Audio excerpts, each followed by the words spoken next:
Hola a todos, bienvenidos. Hoy vamos a hablar de una enfermedad que me piden mucho que hable en mis redes sociales. Una enfermedad que es más común de lo que uno quisiera. Una enfermedad donde todos quizás conocemos a una persona que tiene esta enfermedad o conocemos a una familia entera con esta enfermedad. Hoy vamos a hablar de la diabetes. Esta enfermedad que es más común, como dije, de lo que uno quisiera.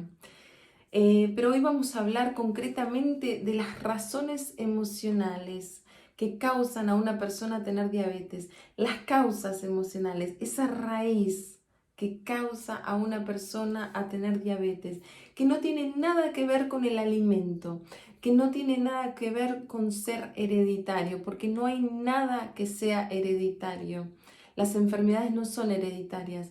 Lo que es hereditario son las creencias de esa familia, donde esa familia ha llevado de generación en generación las mismas creencias, creencias emocionales que nos llevan nuevamente a tener esta enfermedad generación tras generación. Pero primero que nada, para entender la diabetes y entender las causas emocionales de la diabetes, tenemos que entender qué significa la palabra diabetes. Y al entender qué significa la palabra diabetes, podemos entender ya el pilar de una de las grandes razones de las causas de la diabetes.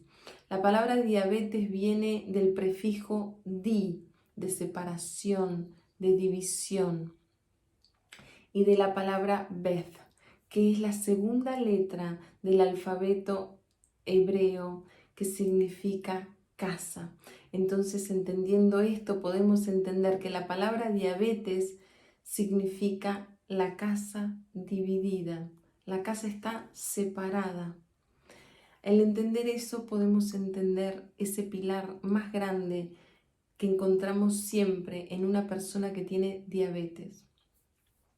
Pero también tenemos que entender la parte alimenticia de la diabetes, ¿no? Que todo el mundo sabe que el doctor lo primero que te dice, tenés que dejar los azúcares, tenés que dejar los carbohidratos. La diabetes no tiene nada que ver con la comida como tal. Tiene que ver con el alimento afectivo. Con eso sí tiene mucho que ver.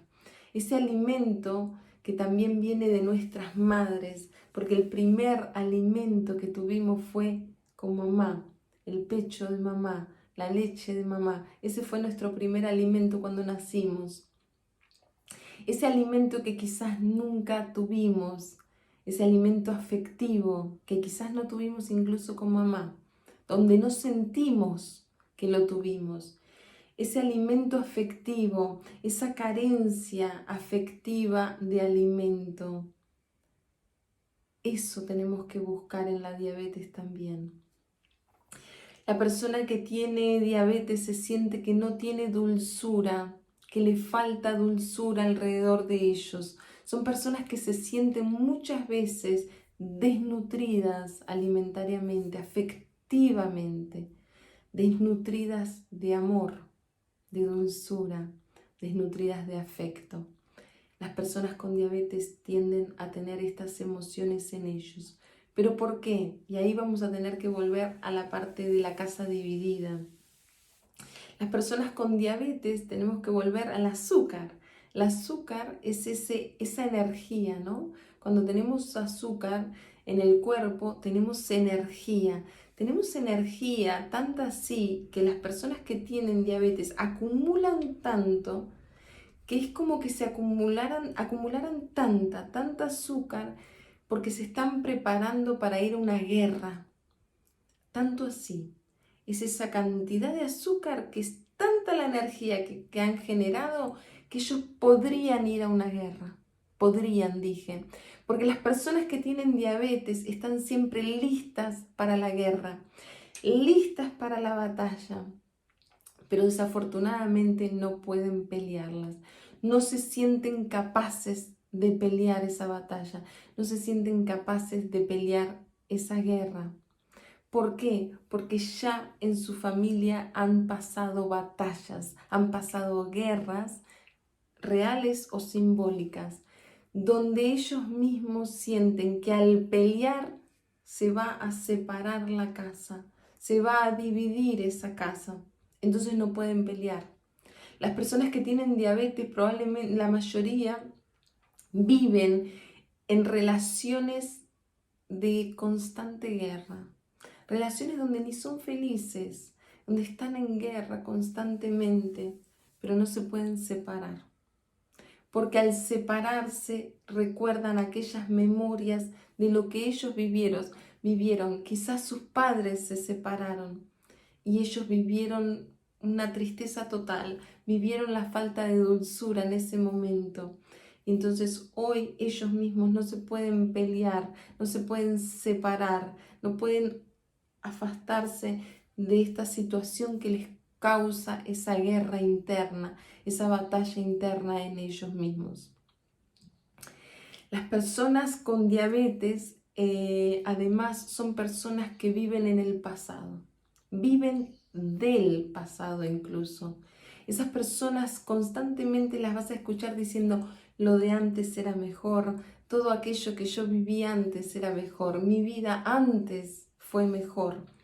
Porque esas personas tienen resistencia al cambio, tienen una resistencia total al cambio.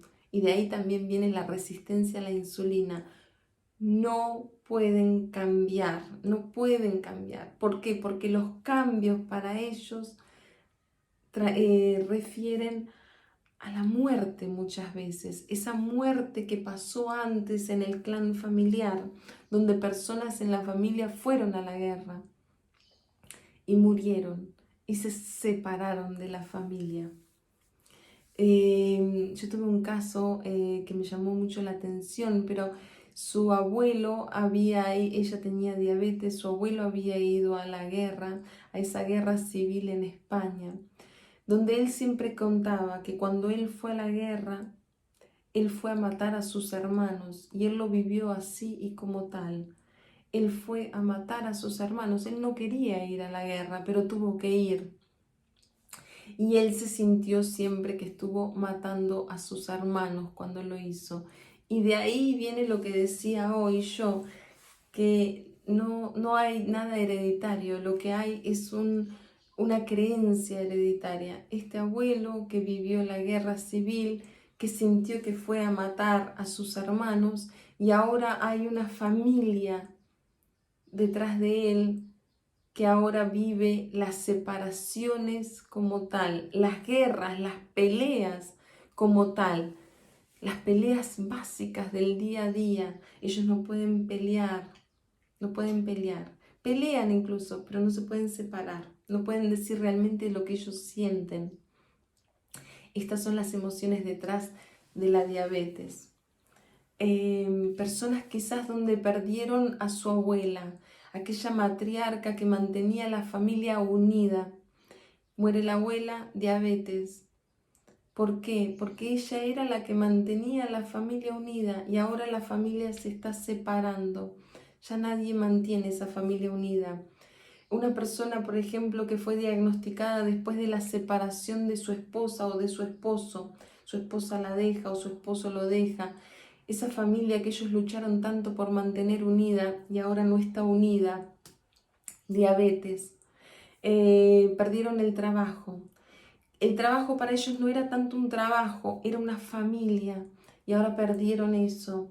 Y de ahí siempre tenemos que volver atrás a esas separaciones en nuestra familia, a esas separaciones en nuestro clan familiar, aquellas batallas que todos pelearon y causaron muerte quizás, real o simbólica, porque la separación se vive como una muerte, el abandono se vive como una muerte, porque es todo lo antibiológico. Y tú te preguntarás ahora, ¿y cómo sano una diabetes? Bueno, está más que comprobado que la diabetes se puede sanar, que se puede revertir. Para sanar la diabetes tenemos que trabajar en esas emociones, tenemos que buscar todas esas separaciones, todas esas faltas de dulzura, todas esas desnutriciones afectivas que estás viviendo, todas esas separaciones en tu clan familiar, las batallas en tu clan familiar. Eso es lo que tenemos que buscar para sanar la diabetes. Yo siempre digo, inviertan en ustedes. porque esta información quizás hoy llegó en el momento perfecto para ti, pero no te ayuda quizás completamente a encontrar esas piezas que yo quizás soy capaz, otros colegas míos son capaces de encontrar y ayudarte, darte herramientas para sanar esta diabetes. Entonces, como siempre digo, inviertan en ustedes, inviertan en una consulta, inviertan en ustedes, en su salud, inviertan en su futuro. Porque cuando uno sana, y más que nada en la diabetes, paramos de que se siga heredando, ¿no? Y que, como dije antes, no se hereda la diabetes, se heredan las creencias. Porque estas creencias que vos tenés hoy de separación, de falta de dulzura, las estamos pasando a nuestros hijos, a nuestros nietos, a nuestros bisnietos. Entonces, inviértamos en nosotros, en nuestra salud, inviértamos en nuestras emociones. Los dejo con eso para que lo piensen un poquito, porque siempre invertimos en otros. Y si invertimos en nuestros hijos, invirtamos en esto entonces, en nosotros. Les dejo un besote enorme y hasta la próxima.